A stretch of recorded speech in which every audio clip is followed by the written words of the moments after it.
Hello student, इस video में हम लोग डिटर्मिनेंट का एक टॉपिक है क्रैमर्स रूल, उसको देखने वाले। ओके, डिटर्मिनेंट के फर्स्ट लेक्चर में हम लोगों ने 2 into 2 डिटर्मिनेंट या 3 into 3 डिटर्मिनेंट को कैसे सॉल्व करते हैं वो हम लोगों ने लास्ट वीडियो में, जो हमारा डिटर्मिनेंट का फर्स्ट वीडियो है, उसमें हम लोगों ने देखा है। ओके, अभी तक किसी ने हमारा फर्स्ट वीडियो देखा नहीं है तो पहले उसको देखो, फिर आप लोगों को क्रैमर्स रूल अच्छी तरह से समझ में आ जाएगा। ओके, ये वीडियो में हम लोग क्रैमर्स रूल के बारे में क्या करने वाले, स्टडी करने वाले। ओके, क्रैमर्स रूल से इक्वेशन कैसे सॉल्व किए जाते हैं। Okay, simultaneous equation Cramer's rule से कैसे सॉल्व करेंगे हम लोग इस वीडियो में देखने वाले। सबसे पहले क्रैमर्स रूल का फॉर्मूला क्या होता है वो हम लोग यहाँ पे देखेंगे। Okay, x equal to dx upon d, y equal to dy upon d and z equal to dz upon D. ये हमारा क्रैमर्स रूल का फॉर्मूला है। ओके, ये फॉर्मूला अप्लाई करके हम लोग एक्स वाई जेड, मतलब जो भी वेरिएबल रहेगा हमारे इक्वेशंस में, उसका वैल्यू हम लोग क्या कर सकते हैं, फाइंड आउट कर सकते हैं। ओके, तो सबसे पहले हम लोग फर्स्ट एग्जांपल को देखेंगे। Solve the equation using Cramer's rule x plus Y plus Z -6 equal to 0, 2x plus Y minus 2z plus 2 equal to 0, x plus Y minus 3z plus 6 equal to 0। Okay, ये 3 equation आप लोगों को दिया हुआ है और ये 3 equation हम लोग क्रैमर्स रूल से क्या करेंगे, सॉल्व करेंगे। ओके, तो सबसे पहले सॉल्यूशंस में जो भी आप लोगों को इक्वेशन दिया है वो सबसे पहले अरेंज करके लेने का। अरेंज मतलब क्या, x y z ये जो वेरिएबल है वो एक इक्वल टू के LHS में होना चाहिए, और जो भी कांस्टेंट है, कांस्टेंट मतलब ये नंबर, जो भी आपका कांस्टेंट है वो आपको RHS में शिफ्ट करना पड़ेगा। ओके, तो सबसे पहले यहाँ पे क्या आएगा, x plus Y plus Z, ये -6 RHS में जाएगा तो वो +6 हो जाएगा। उसके बाद सेकेंड इक्वेशन में 2x plus Y minus 2z, और ये +2 RHS में शिफ्ट करेंगे तो वो -2 हो जाएगा।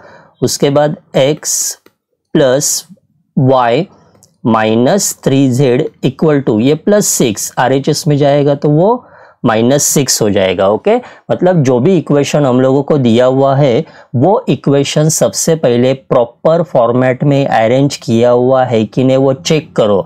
अगर नहीं है तो पहले उसको अरेंज करो। ओके, अरेंज करो मतलब क्या, सबसे पहले x का टर्म होना चाहिए, उसके बाद y होना चाहिए, उसके बाद z होना चाहिए, और RHS में जो भी कांस्टेंट है आपका वो होना चाहिए। देखो यहाँ पे भी x y z और RHS में कांस्टेंट। ओके, इसको बोलते हैं इक्वेशन अरेंज करना। ओके, उसके बाद अभी हम लोग सबसे पहले कैपिटल D को कैलकुलेट करेंगे। ओके, कैपिटल D मतलब डिटर्मिनेंट। ओके, अभी कैपिटल D मतलब क्या होता है वो हम लोग यहाँ पे देखते हैं। ओके, कैपिटल D का मतलब होता है फर्स्ट कॉलम, यहाँ पे जो भी फर्स्ट कॉलम रहेगा उसमें कोएफिशिएंट ऑफ x आएगा।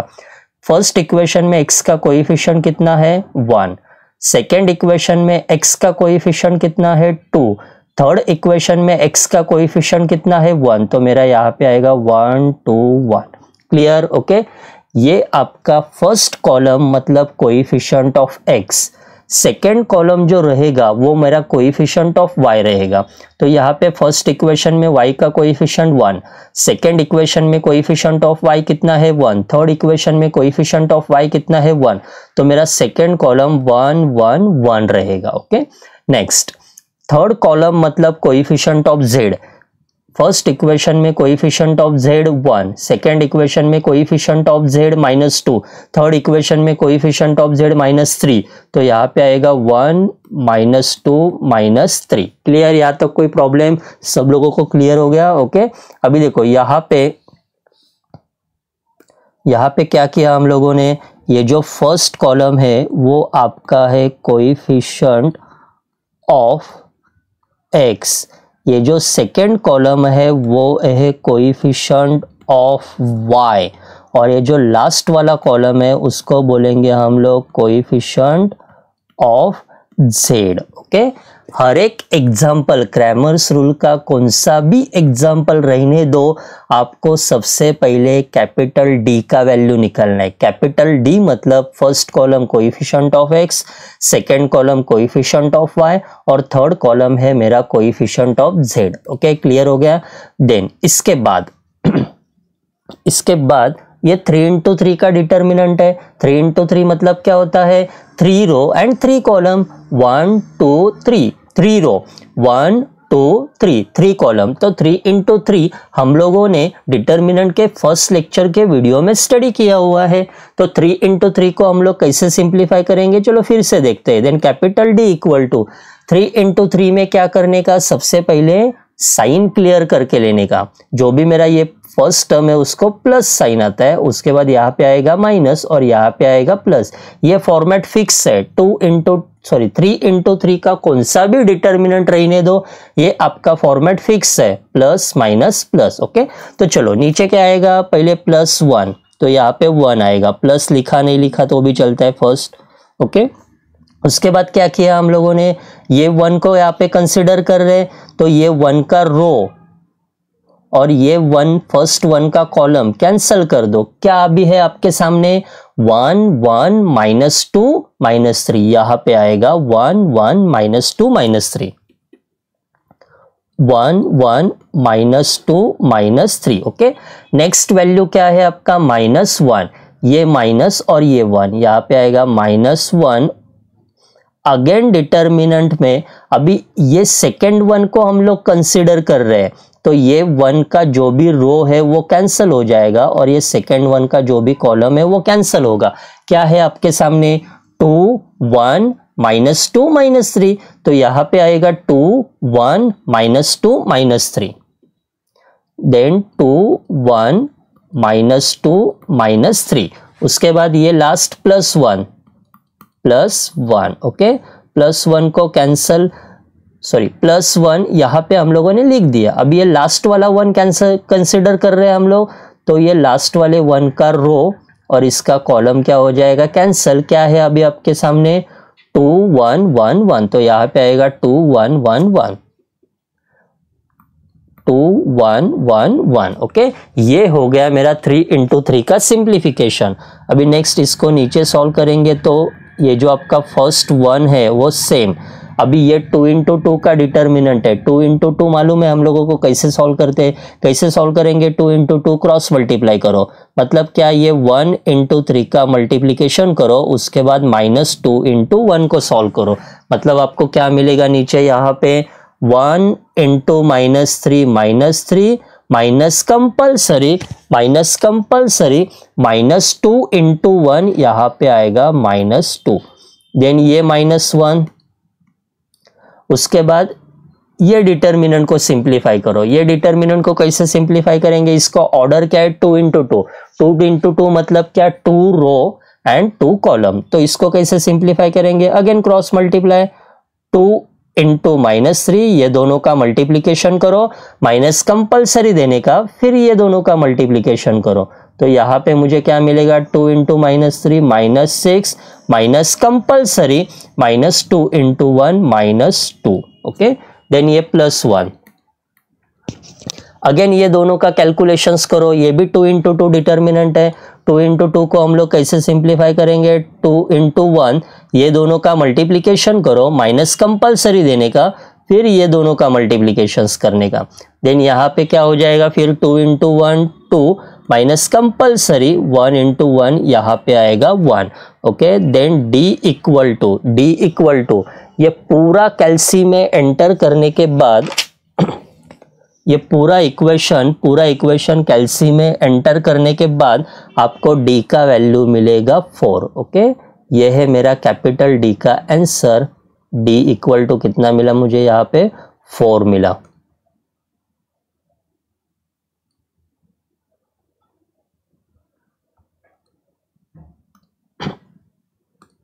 ओके, कैपिटल डी का वैल्यू क्या मिला मुझे यहाँ पे 4 मिला। क्लियर हो गया यहाँ पे। ओके, सबसे पहले हम लोग कैपिटल डी का वैल्यू निकालेंगे। कैपिटल डी मतलब क्या होता है, first column coefficient of X, second column coefficient of Y, third column coefficient of Z. मेरे इक्वेशन में एक्स वाई जेड ये 3 वेरिएबल है, इसलिए मेरा फर्स्ट कॉलम रहेगा coefficient of X, coefficient of Y, coefficient of Z. Okay, तो ये 3 into 3 को मैं सिंप्लीफाई करके मुझे कैपिटल डी का वैल्यू मिला, मुझे 4 मिला। ओके, चलो कैपिटल डी जो मेरा क्रैमर्स रूल का फॉर्मूला था ये, उसमें से कैपिटल डी, ये डिनोमिनेटर में जो कैपिटल डी दिख रहा है आप लोगों को, ओके, उसका वैल्यू मुझे क्या मिला, 4 मिला। ओके, अभी मैं न्यूमरेटर को सिंप्लीफाई करूंगा। न्यूमरेटर में क्या है, dx dy dz। ओके, तो सबसे पहले हम लोग dx को कैलकुलेट करते हैं। ओके, तो dx कैसे मिलेगा वो देखो, then dx is equal to, okay, देखो अभी dx को कैसे कैलकुलेट करेंगे, कैपिटल डी के पास जाएंगे। कैपिटल डी के पास जाने के बाद dx है, मतलब डी डिटर्मिनेंट ऑफ x के लिए कैलकुलेट कर रहे हैं हम लोग। dx का मतलब क्या होता है, डिटर्मिनेंट ऑफ x होता है। ओके, तो डिटर्मिनेंट ऑफ x मतलब x को कैलकुलेट करेंगे, तो ये जो कोएफिशिएंट ऑफ x है ना, पहला वाला कॉलम कोएफिशिएंट ऑफ x का, वो बाहर जाएगा, ये तीनों वैल्यू बाहर जाएगा। dx के लिए कैलकुलेट कर रहे हैं, मतलब डिटर्मिनेंट ऑफ x के लिए आप लोग कैलकुलेट करेंगे, तो ये जो मेरा कोएफिशिएंट ऑफ x है वो पूरा बाहर जाएगा, मतलब 1 to 1 ये वैल्यू तीनों बाहर जाएगा। तो इसकी जगह पे कौन आएगा फिर, ये जो कांस्टेंट है ना 6 -2 -6, ये आएगा यहाँ पे। तो मेरा नेक्स्ट वैल्यू क्या मिलेगा यहाँ पे नीचे, 6 -2 -6, और ये y और z का कोएफिशिएंट सेम 1 1 1 1 -2 -3, ये हो गया मेरा dx का डिटर्मिनेंट। देखो फिर से dx, x के लिए हम लोग कैलकुलेट कर रहे हैं, मतलब ये जो कोएफिशिएंट ऑफ x है उसको बाहर निकाल दो और उसकी जगह पे क्या आएगा फिर, ये कांस्टेंट 6 -2 -6 आएगा, और ये y और z का term same as it is. Okay, तो नेक्स्ट अभी इसको सिंप्लीफाई करने के लिए अगेन यहाँ पे प्लस साइन, यहाँ पे आएगा माइनस, यहाँ पे आएगा प्लस। ओके, तो dx इक्वल टू, चलो फर्स्ट वैल्यू क्या है आपका, 3 into 3 डिटर्मिनेंट है ये, तो 3 into 3 को हम लोग कैसे सिंप्लीफाई करेंगे, फर्स्ट वैल्यू क्या है 6, तो यहाँ पे 6, डिटर्मिनेंट में हम लोग ये 6 के लिए सॉल्व कर रहे हैं, तो 6 का रो और 6 का कॉलम कैंसिल करो, क्या है आपके सामने 1 1 -2 -3, तो यहाँ पे आएगा 1 1 -2 -3, 1 1 -2 -3। नेक्स्ट वैल्यू क्या है -1, तो यहाँ पे आएगा -1। फिर से डिटर्मिनेंट में अभी ये 1 के लिए हम लोग सिंप्लीफाई कर रहे हैं, तो ये 1 का रो और ये 1 का कॉलम कैंसिल करो, क्या है आपके सामने अभी -2 -6 -2 -3, तो यहाँ पे आएगा -2 -6 -2 -3। नेक्स्ट है मेरा +1, तो यहाँ पे आएगा +1, अगेन डिटर्मिनेंट में अभी ये लास्ट वाला 1 है, तो उसका रो और उसका कॉलम कैंसिल करो, क्या दिख रहा है अभी आप लोगों को, -2 -6 1 1, तो यहाँ पे आएगा -2 -6 1 1, -2 -6 1 1। ओके, तो next dx is equal to, ये जो 6 है वो सेम एज इट इज, ये 2 into 2 का डिटर्मिनेंट है, 2 into 2 का डिटर्मिनेंट हम लोग कैसे सिंप्लीफाई करेंगे, क्रॉस मल्टीप्लाई,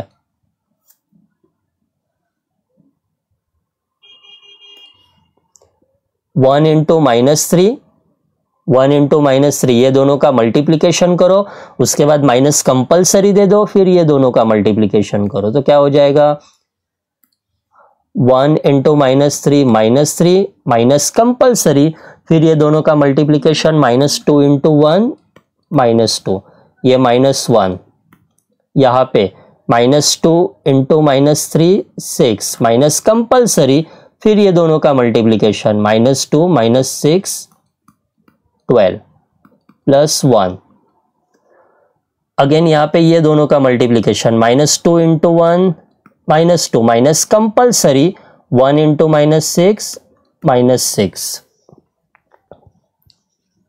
ओके, तो ये पूरे टर्म को जब आप लोग कैलसी में एंटर करोगे तो आपको dx is equal to dx is equal to मिल जाएगा 4, मतलब dx का वैल्यू कितना मिला आप लोगों को, 4 मिल गया। ओके, ये हो गया मेरा dx। अभी मुझे dy और dz दोनों कैलकुलेट करना है, फिर मैं क्रैमर्स रूल का फॉर्मूला अप्लाई करूंगा। तो नेक्स्ट यहाँ पे मैं क्या कैलकुलेट करूंगा, अभी dy। ओके, dy के लिए फिर से हम लोग जो हमारा कैपिटल D है उसके पास जाएंगे, जो मेरा कैपिटल D है उसके पास जाएंगे। ओके, अभी मैं dy के लिए कैलकुलेट कर रहा हूँ, dy। तो dy के लिए कैलकुलेट कर रहा हूँ, मतलब मेरा जो कोएफिशिएंट ऑफ y है ये 1 1 1 वो बाहर जाएगा। हम लोग जो वेरिएबल को हम लोग कैलकुलेट कर रहे हैं ना, वो वेरिएबल का कोएफिशिएंट डिटर्मिनेंट से बाहर निकाल देने का। अभी मैं dy को कैलकुलेट कर रहा हूँ, तो कोएफिशिएंट ऑफ y 1 1 1, ये तीनों 1 बाहर जाएगा, फिर उसकी जगह पे कौन आएगा, ये कांस्टेंट 6 -2 -6 यहाँ पे आएगा। क्लियर? तो मेरा dy का डिटर्मिनेंट क्या हो जाएगा, 1 2 1 6 -2 -6 1 -2 -3। क्लियर हो गया? dy मतलब क्या, कोएफिशिएंट ऑफ y को बाहर निकाल दो, उसकी जगह पे ये जो कांस्टेंट है आपके सामने वो यहाँ पे आ जाएंगे, ये मेरा dy का डिटर्मिनेंट हो जाएगा। ओके, तो चलो हम लोग नेक्स्ट, जहां पे dy है वहां पे लिख देते हैं।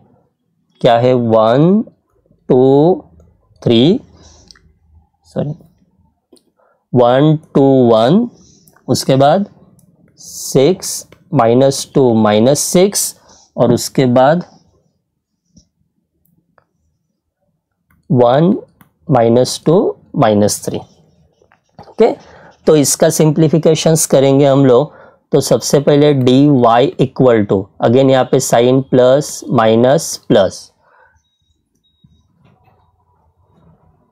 ओके, तो +1, तो यहाँ पे आएगा +1। ये 1 के लिए सॉल्व कर रहे हैं हम लोग, तो ये 1 का रो और ये 1 का कॉलम कैंसल, -2 -6 -2 -3 यहाँ पे आ जाएगा, -2 -6 -2 -3, उसके बाद -6, तो यहाँ पे आएगा -6। अगेन डिटर्मिनेंट में ये जो 6 है आपका, उसका रो और उसका कॉलम कैंसल करो, 2 1 -2 -3, तो 2 1 -2 -3,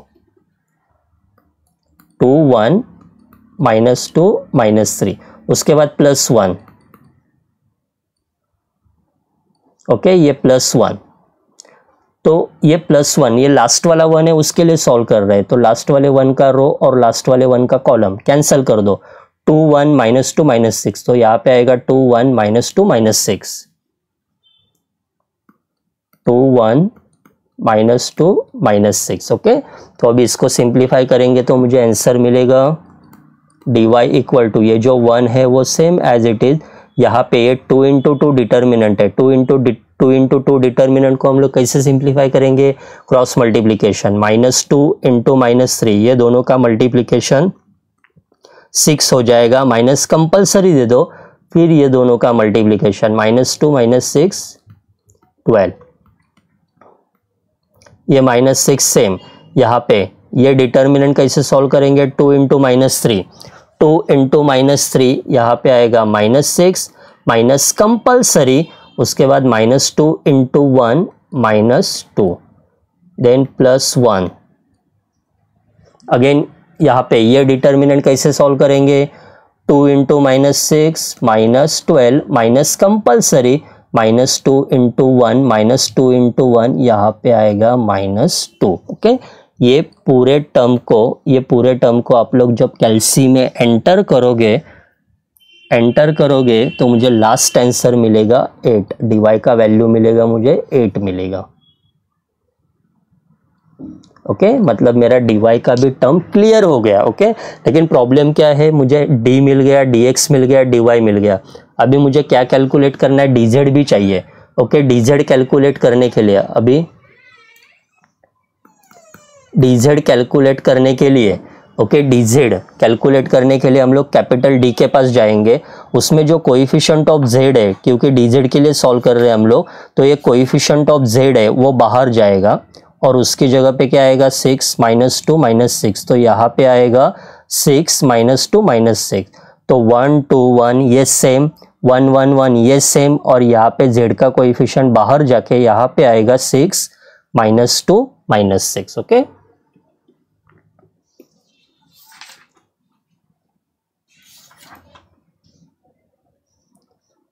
देन dz इक्वल टू 1 2 1 1 1 1 6 -2 -6. ये है मेरा dz का डिटर्मिनेंट. तो इसमें 3 into 3 में पहले हम लोग ऊपर साइन क्लियर करेंगे, plus minus plus. Okay, then dz equal to ये +1, तो यहाँ पे आएगा +1.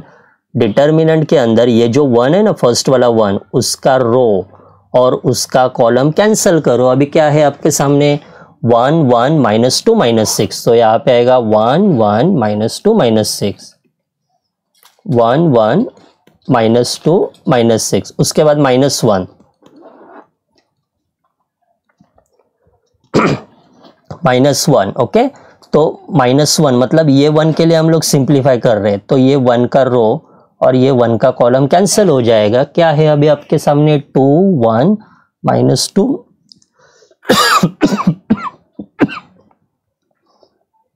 2 1 -2 -6, तो यहाँ पे आएगा 2 1 -2 -6.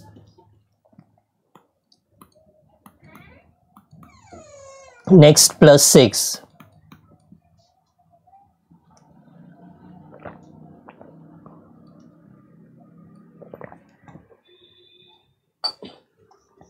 ये +6, तो ये जो 6 है ना मेरा, उसका रो और उसका कॉलम कैंसिल हो जाएगा.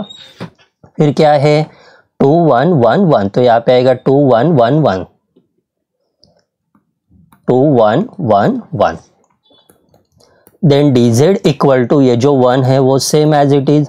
उसके बाद ये 2 into 2 का डिटर्मिनेंट, 2 into 2 का डिटर्मिनेंट हम लोग कैसे सॉल्व करेंगे, 1 into -6, ये दोनों का मल्टीप्लिकेशन करो क्रॉस में, 1 into -6 -6 minus compulsory.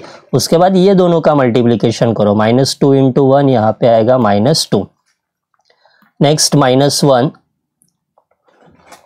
2 into -6 -12 minus compulsory, -2 into 1 -2 plus 6, 2 into 1 2 minus compulsory, 1 into 1 1. dz equal to ये पूरा टर्म कैलसी में एंटर करने के बाद आप लोगों को dz का वैल्यू मिलेगा 12. ओके, उसके बाद हम लोग बाय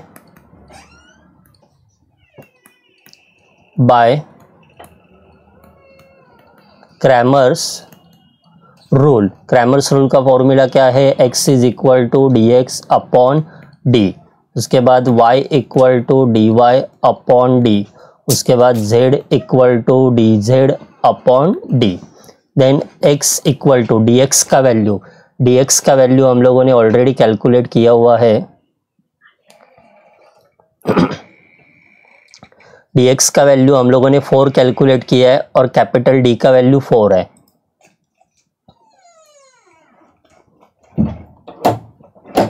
तो यहाँ पे dx का वैल्यू 4 और कैपिटल D का value 4. Next y equal to dy का वैल्यू था 8 और कैपिटल D का वैल्यू है 4. z इक्वल टू dz का वैल्यू 12 है और D का value 4. Then x is equal to 1, y equal to 2 और z equal to 3.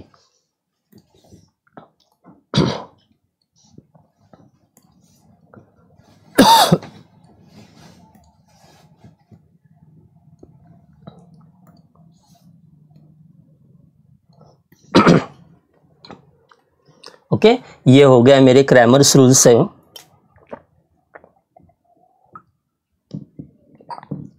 X Y Z calculate हुआ.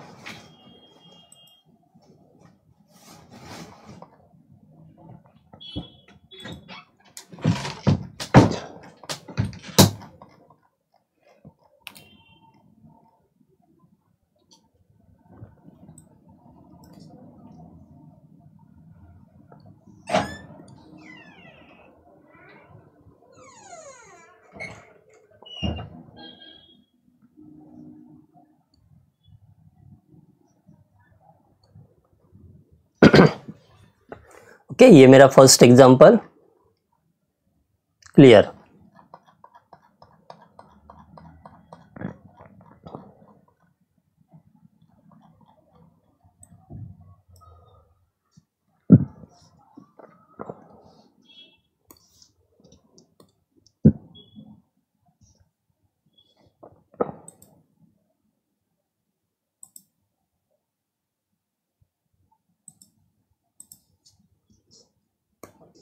Next, second example.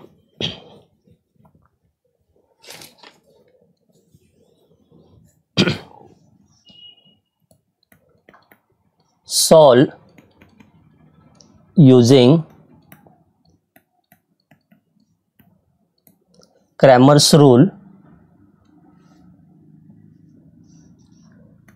X plus y equal to 3. Y plus z equal to 5 and z plus x equal to 4. अब इसका solutions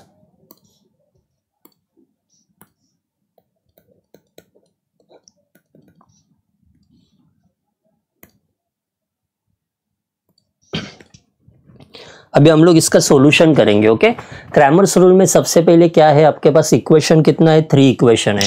मेरे पास अगर 3 equation रहेगा तो 3 variable भी होना चाहिए। देखो 1 2 3 इक्वेशन 3 है मेरे पास, तो इक्वेशन 3 है तो वेरिएबल भी 3 होना चाहिए। वेरिएबल मतलब क्या, x y और z। तो यहाँ पे x प्लस y, यहाँ पे मेरे पास z नहीं है तो यहाँ पे मैं 0z एडजस्ट करूंगा और ये 3, क्योंकि इक्वेशन 1 2 3 अगर इक्वेशन आपके सामने 3 है तो वेरिएबल भी उसमें 3 होना चाहिए। ये इक्वेशन में x प्लस वाई, यहाँ पे z नहीं है तो 0z इक्वल टू 3। यहाँ पे देखो x है कि आपके पास नहीं है तो 0x plus Y plus z equal to 5। यहाँ पे सबसे पहले आएगा x, यहाँ पे मेरे पास y नहीं है तो फिर 0y z इक्वल टू 4। यह है मेरा प्रॉपर इक्वेशन। ओके, इक्वेशन अगर 3 है आपके पास 1 2 3 तो वेरिएबल भी आपके पास 3 होना ही चाहिए ओके, तभी तो वो क्रैमर्स रूल से सॉल्व हो जाएगा। जो नहीं है उसको 0 और वो वेरिएबल ऐड करने का। ओके, तो यहाँ पे देखो अल्फ़ाबेट में सबसे पहले x आता है, उसके बाद y आएगा, उसके बाद z आएगा, लेकिन मेरे पास यहाँ पे z नहीं है, मैंने 0z एडजस्ट कर दिया। सेकेंड इक्वेशन में प्रॉब्लम क्या है, सबसे पहले x आएगा, उसके बाद y, उसके बाद z, लेकिन यहाँ पे x नहीं है तो 0x ऐड किया मैंने यहाँ पे। नेक्स्ट इक्वेशन में सबसे पहले x आएगा, उसके बाद y आएगा, लेकिन यहाँ पे y नहीं है तो 0y लिखा और ये z और इक्वल टू 4। ओके, चलो अभी ये इक्वेशन हम लोग क्या करेंगे, क्रैमर्स रूल से सॉल्व करेंगे। तो सबसे पहले capital D equal to, capital D मतलब क्या होता है, कोएफिशिएंट ऑफ x y और z। तो सबसे पहले कोएफिशिएंट ऑफ x, यहाँ पे कुछ भी नहीं है मतलब 1 है, 1 0 1, तो यहाँ पे आएगा 1 0 1। कोएफिशिएंट ऑफ y क्या है, 1 1 0 1 1 0, और कोएफिशिएंट ऑफ z 0 1 1, तो यहाँ पे आएगा 0 1 1।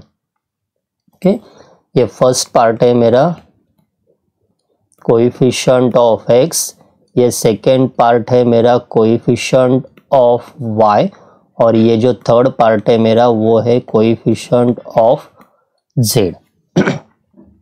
तो इसको सिंप्लीफाई करने के लिए ये मेरा 3 into 3 का डिटर्मिनेंट है। ओके, इसको सिंप्लीफाई करने के लिए ऊपर हम लोग साइन क्लियर करेंगे, प्लस माइनस प्लस। ओके, तो नेक्स्ट d इक्वल टू, सबसे पहले +1, डिटर्मिनेंट के अंदर ये 1 के लिए हम लोग सिंप्लीफाई कर रहे हैं तो ये 1 का रो और 1 का कॉलम कैंसिल हो जाएगा। क्या दिख रहा है आप लोगों को, 1 0 1 1, तो यहाँ पे नीचे आएगा 1 0 1 1 1 0 1 1। नेक्स्ट क्या है, -1, तो यहाँ पे है -1 -1, ये 1 के लिए हम लोग सिंप्लीफाई करेंगे तो ये 1 का रो और ये 1 का कॉलम कैंसिल करो। ओके, क्या है अभी आप लोगों के सामने क्या दिख रहा है, 0 1 1 1, तो नेक्स्ट यहाँ पे आएगा 0 1 1 1। नेक्स्ट +0 डिटर्मिनेंट के अंदर ये 0 के लिए सिंप्लीफाई कर रहे हैं तो ये 0 का रो और 0 का कॉलम कैंसिल। क्या है अभी 0 1 1 0, तो यहाँ पे 0 1 1 0, 0 1 1 0। ओके, तो अभी इसको सिंप्लीफाई करने के बाद d इक्वल टू ये 1 सेम, ये दोनों का मल्टीप्लीकेशन क्रॉस में, ये 2 इंटू 2 डिटर्मिनेंट है, 2 इंटू 2 डिटर्मिनेंट कैसे सिंप्लीफाई करते, क्रॉस में मल्टीप्लाई करो, 1 इंटू 1 1,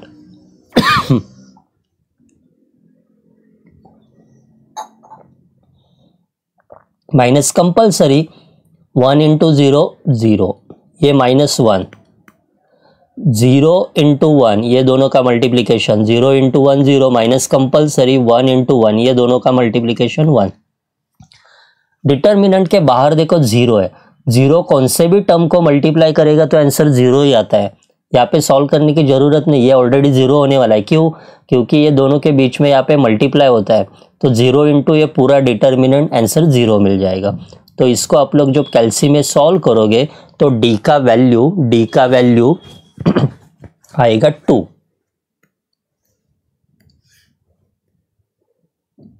ओके, नेक्स्ट अभी क्या सॉल्व करेंगे हम लोग, dx। ओके, dx का डिटर्मिनेंट कैलकुलेट करने के लिए, फाइंड करने के लिए हम लोग d के पास जाएंगे। ओके, d के पास जाएंगे, dx को लिए कैलकुलेट कर रहे हैं हम लोग, dx के लिए कैलकुलेट कर रहे हैं, तो ये जो कोएफिशिएंट ऑफ x है, x का कोएफिशिएंट वो बाहर जाएगा, 1 0 1 बाहर जाएगा, और इसकी जगह पे ये जो कांस्टेंट रहता है ना 3 5 4, यहाँ पे आएगा 3 5 4, और ये रिमेनिंग दो term same as it is. Okay, तो dx का वैल्यू मिल जाएगा मुझे 3 5 4 3 5 4 1 1 0 1 1 0, कोएफिशिएंट ऑफ y और coefficient of z same. Okay, तो अब इसको सिंप्लीफाई करेंगे, then dx is equal to, पहले ऊपर साइन लिख दो, प्लस माइनस प्लस, +3, डिटर्मिनेंट के अंदर ये 3 के लिए सिंप्लीफाई कर रहे हैं, तो 3 का रो और 3 का कॉलम कैंसिल करो। ओके, 1 0 1 1, तो यहाँ पे आएगा 1 0 1 1, 1 0 1 1। नेक्स्ट है -1, तो यहाँ पे आएगा -1, ये 1 के लिए सिंप्लीफाई कर रहे हैं, तो 1 का रो 1 का कॉलम कैंसिल करो, क्या है अभी 5 4 1 1, 5 4 1 1। Next +0,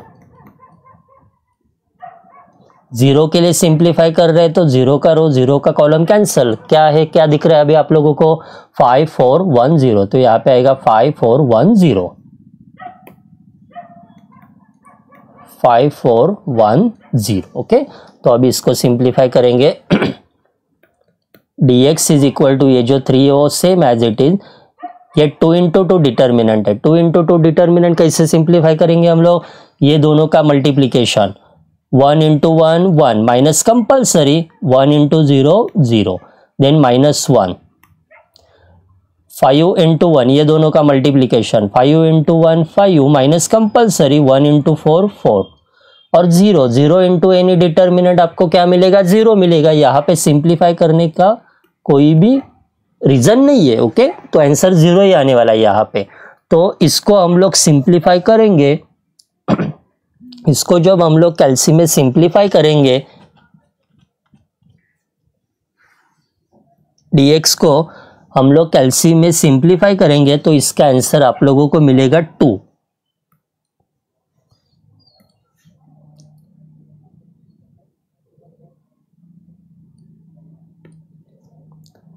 next dy,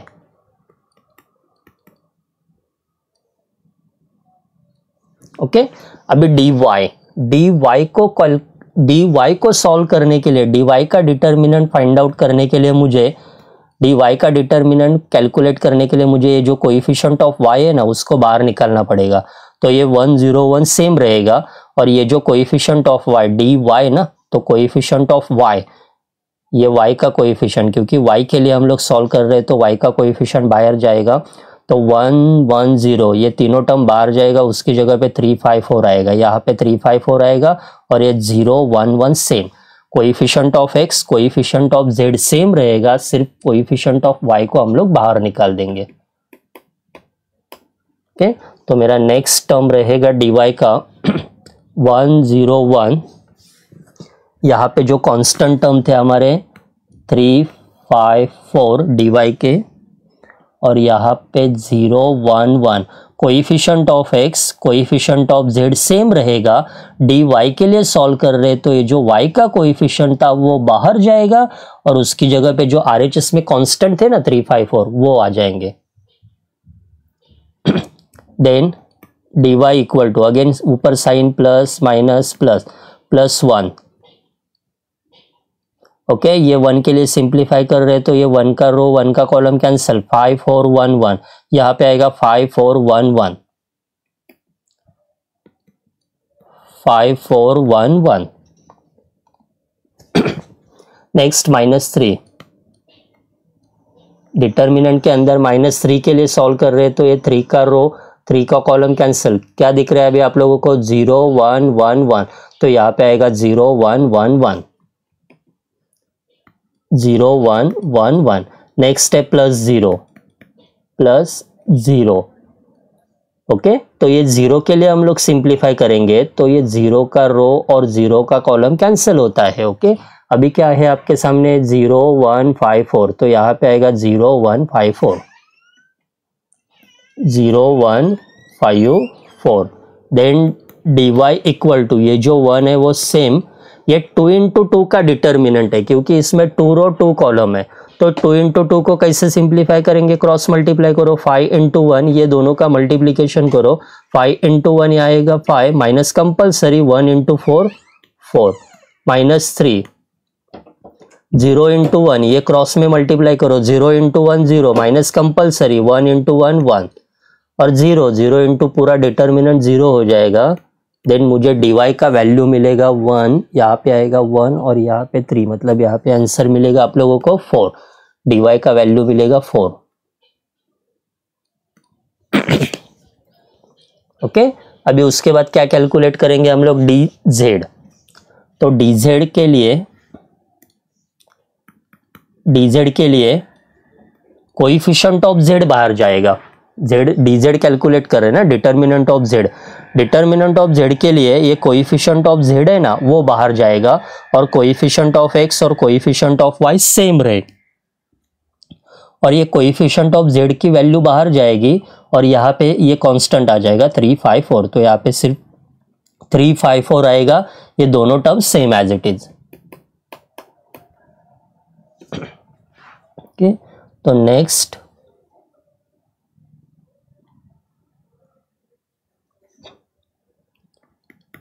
dz equal to